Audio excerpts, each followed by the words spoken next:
When those of us in the mental health community consider the behaviors of Donald Trump, what we're looking at is an immature mind.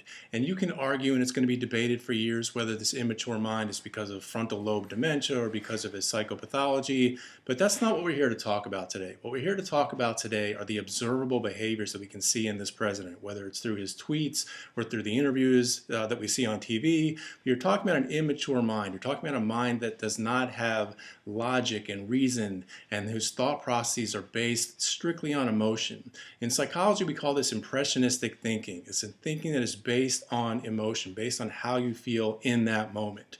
And we see this time and time again. We saw it in August 2017 when he was lobbing tweets back and forth about a potential nuclear conflict with Kim Jong-un, when he was talking about fire and fury, and he was talking about being locked and loaded, with no thought or no mention of the potential millions of lives that could be lost instantaneously in Japan, in China, in South Korea, in the military bases of U.S. service members that are on the Korean Peninsula.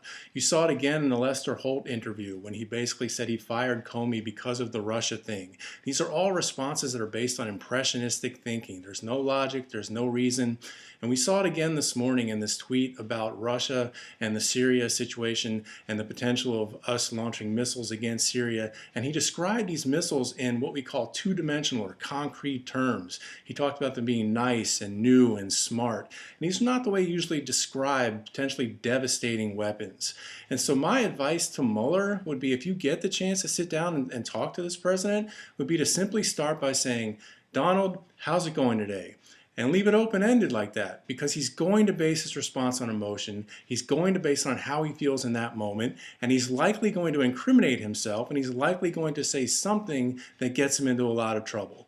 Now that may be advantageous and favorable to us in the US who would like to see him removed from power because he is unfit for duty, because he is a danger to all of us, but that same president is also right there with access to devastating weapons, nuclear weapons, that could be potentially harmful at a global level. He's seriously unfit, he's dangerous to us, something needs to be done, and something needs to be done soon.